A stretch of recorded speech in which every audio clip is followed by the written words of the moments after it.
बड़े होकर क्या बनना है? जवाब अब मिला, फिर से बच्चा बनना है। बच्चों के हकूक़ पाकिस्तान के कवानीन और बैनुल-अक़वामी इक़दामात की रोशनी में मुनज़्ज़म होते हैं।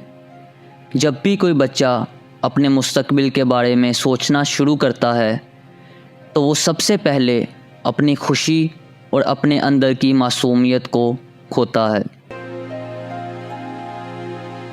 हमारा ऊपर थोड़ा से कर्ज था ना, उसको ख़त्म कर देना, इसलिए स्कूल नहीं जाते। अगर हम गौर करें कि हमारी यहाँ पे जो पॉपुलेशन है उसके हवाले से अगर हम बात करें, एक माँ है, एक फैमिली है, एक फैमिली में मियाँ बीवी, उनके जो है 5 बच्चे 6 बच्चे, जिसमें से माँ जो है वो तो घर की काम करती है, सिर्फ एक कमाने वाला है और उसके साथ 5 बच्चे हैं, तो समझ लीजिए 7 लोगों की ख़ानदान को चलाना है उसने। हर बच्चे का हक होता है कि वो सलामत और बेहतरीन सेहत की सूरत में एक अच्छी ज़िंदगी गुजारे, लेकिन ना चाहते हुए भी बच्चों की एक बड़ी तादाद स्कूलों में होने की बजाय ट्रैफिक सिग्नल्स पर खड़े रेस्टोरेंट्स में काम करते हुए दिखाई देती है। बच्चे जो हैं वो जी मुख्तलिफ़ उसके सोर्सेज हैं जहाँ से वो आते हैं हमारे पास। ज़्यादातर बच्चे जो हैं वो बेगरी से हमारे पास आते हैं। जो बेगर्स बच्चे हैं, जो मुख्तलिफ़ अपने चौराहों पे देखा होगा, 3-3, 4-4, 5-5 बच्चे खड़े होते हैं। अब कुछ कम हो गया होगा, आपने फील किया होगा, लाहौर में काफ़ी हमने ऑपरेशंस किए, तो ज़्यादातर जो हमारे पास इनपुट है वो आप कह लें कि बेगर्स बच्चों की है, and they are not parentless.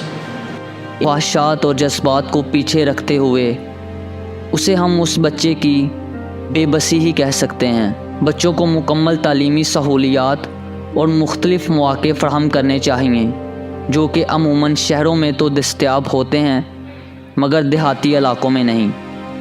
हमें तालीमी निज़ाम को जिनसी तशद्दुद और बच्चों की बदसलूकी के ख़िलाफ़ भी महफूज बनाना चाहिए।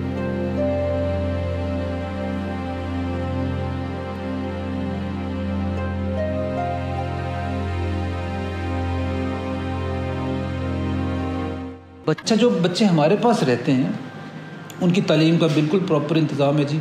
या बिल्कुल यहाँ पे हमारे विद इन प्रेमिसेस मिडल तक स्कूल है, जिसमें हमारे पास पूरा एक एजुकेशनल स्टाफ है, 20+ टीचर्स हैं, फ़ीमेल टीचर हैं ज़्यादातर, और उनको हम 8वीं तक पढ़ाते हैं।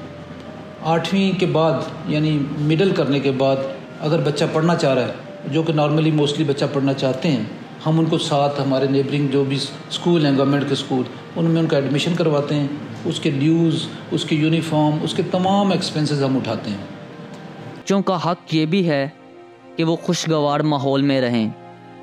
बच्चों को ख़ानदान, समाज और दौलत से महफूजी फ़राहम की जानी चाहिए। ये हक बच्चों को ज़िंदगी का मौका देता है और मज़हब, ज़ुबान, कौमियत या तशद्दुद के बग़ैर मुआशरती तआमुल के काबिल बनाता है। जो उम्र अमूमन बच्चों के खेलने की होती है, इस उम्र में बच्चे जिस्मानी और दिमागी ज़्यादतियों का निशाना बन रहे हैं।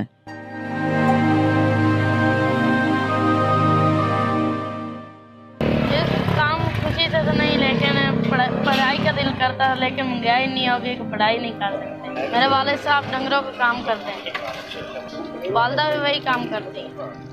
इससे पहले घर पे मैं भी डंगरों का काम करता था, उनको पट्टे पुट्ठे वगैरह से डालने हैं चीज़ें जो यानी कि डंगर खाते हैं।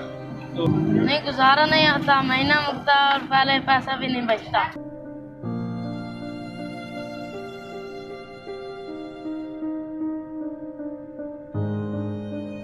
वहाँ से लाते हैं 100 का, यहाँ बेचते हैं, और यहाँ पे 8 बजे आते हैं, रात के 11-12 बजे जाते हैं, 300-400 बच्चे लोग जाते हैं।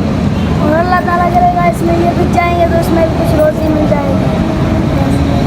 चाइल्ड लेबर में ही आता है। तो ये किसी हद तक जो है यहाँ पे मैं ये कह सकता हूँ कि मजबूरी तो है, लेकिन उसके साथ जो है जुल्म भी हो रहा है उन बच्चों के साथ, जो कि इस माँ बाप जो है इस किस्म से उनके साथ काम कराते हैं, बेकार का समझ लें काम करते हैं, बाप कुछ भी नहीं कर रहा।